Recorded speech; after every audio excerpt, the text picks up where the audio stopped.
آزاد ہیں آزاد رہیں گے۔ آداب، السلام علیکم ورحمۃ اللہ وبرکاتہ۔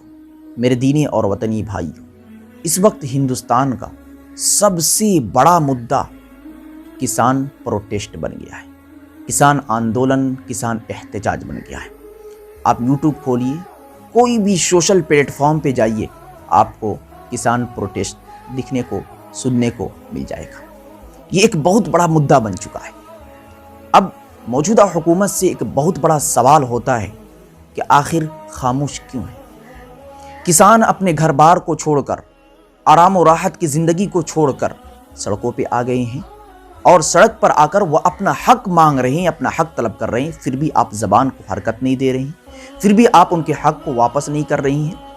آپ ہی کا کہنا ہے کہ میں ہمیشہ حق کی بات کرتا ہوں اور لوگوں کی خیر اور لوگوں کی بھلائی کی بات کرتا ہوں، تو جب کسان اس بات پر متفق نہیں ہے تو پھر آپ اس بل کو واپس کر دیجیے۔ کسان کی اس میں بھلائی دکھائی نہیں دے رہی ہے تو پھر آپ اس بل کو کیوں لا رہی؟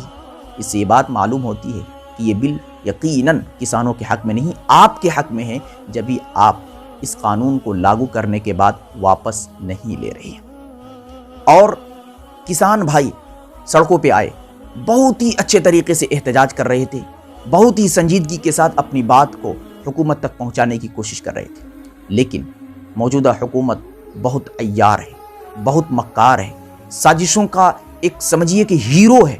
اس کو معلوم ہے کہ کس طریقے سے فتنہ برپا کیا جا سکتا ہے، ساری سازشیں اس کے پاس ہیں۔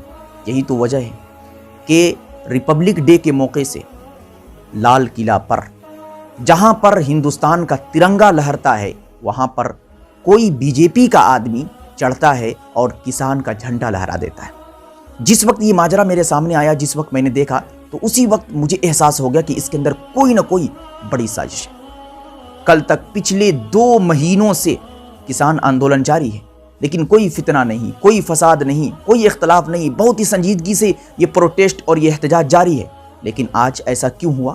اس کی وجہ آج کی موجودہ حکومت ہے۔ آپ کو یاد ہوگا کہ دہلی کے اندر شاہین باغ میں CAA اور NRC کے خلاف احتجاج جاری تھا، اور اس احتجاج سے حکومت پر بہت گہرا اثر پڑ رہا تھا۔ حکومت اس احتجاج کو ختم کرنا چاہ رہی تھی، لیکن ان کی ساری کوششیں ناکام ہو رہی تھی۔ آخرکار انہوں نے یہ فیصلہ کیا کہ اس احتجاج کو فتنے کے ذریعے، فساد کے ذریعے ہی ختم کیا جا سکتا ہے۔ پھر دہلی کے اندر ایک فساد برپا ہوا جو آپ کی نظروں کے سامنے، ابھی حال ہی میں دہلی کے اندر کتنا بڑا فساد ہوا، کتنا بڑا فتنہ ہوا، صرف اور صرف اس لیے تاکہ لوگوں کو CAA اور NRC سے ہٹا کر اس مدعے کی طرف پھیر دیں۔ ٹھیک اسی طریقے سے کسان پروٹیسٹ اور کسان احتجاج کو ختم کرنے کے لیے، دبانے کے لیے، ان کے ذہن کو پھیرنے کے لیے کسانوں پر ظلم کیا جا رہا ہے، اور کسان کے درمیان اور پولیس کے درمیان نفرت پیدا کی جا رہی ہے۔ جیسا کہ ریپبلک ڈے 26 جنوری کے موقع سے ہوا کہ ایک BJP کا آدمی کسان آندولن میں کودتا ہے، گھستا ہے اور غلط نعرے لگاتا ہے، کسانوں کو بھڑکاتا ہے، پھر وہ خود لال قلعہ پر چڑھ کر کسان کا جھنڈا اس جگہ پر گاڑتا ہے جہاں پر ہندوستان کا جھنڈا لہرتا ہے۔ یہ کتنی بڑی توہین ہے۔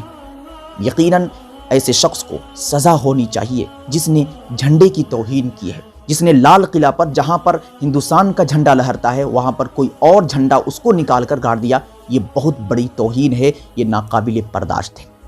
یہ صرف اور صرف اس نے اس لیے کیا تاکہ حکومت کو یہ دکھائی دے کہ یہ کسان کس غرض اور کس مقصد کے تحت احتجاج کر رہے ہیں، ان کا مقصد کچھ اور ہے۔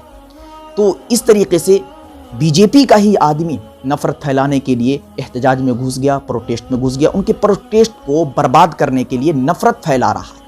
اور پھر اب کس طریقے سے کسان آندولن میں نفرتیں پھیل رہی ہے اور ان پر کس طریقے سے ظلم کیا جا رہا ہے، یہ آپ کی نظروں کے سامنے ہے۔ کسان بھائی بہت پریشان ہیں۔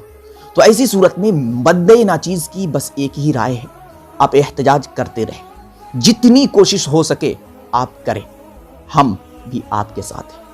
یہ یقیناً حق اور باطل کی جنگ ہے، صحیح اور غلط کی لڑائی ہے۔ آپ اپنے حق کے لیے لڑ رہی ہیں اور لڑتے رہیں، ایک نہ ایک دن آپ کو حق ملے گا۔ ظالم ہمیشہ جھکا ہے، آج نہیں کل ضرور جھکے گا، لیکن احتجاج کے ساتھ ساتھ ایک قدم اور بھی کسانوں کو بڑھانا پڑے گا۔ وہ یہ کہ آپ کی ہی محنت سے ہم کھا رہے ہیں، حکومت کھا رہی ہے، اور اس دنیا کے اندر نہ صحیح کم سے کم ہندوستان کے اندر جتنے بھی لوگ چاول گیہوں وغیرہ کھا رہی ہیں وہ آپ ہی کی محنت کا نتیجہ ہے۔ تو آپ اپنے ہاتھ کو روک لیں، اپنی محنت کو روک لیں، آپ اپنے کھیتوں کو آباد نہ کریں، یا آباد کریں تو صرف اپنے مقصد کے لیے آباد کریں۔ اس کے بعد خود حکومت کو سمجھ آ جائے گی کہ ہم کس پر اٹیک کر رہے ہیں، پھر وہ خود بخود مجبور ہو کر خود بخود وہ جو کالا قانون نافذ کر رہی ہے حکومت وہ ختم کر دے گی اور آپ کے حق میں فیصلہ کر دے گی۔ تو احتجاج کی ایک صورت یہ بھی ہے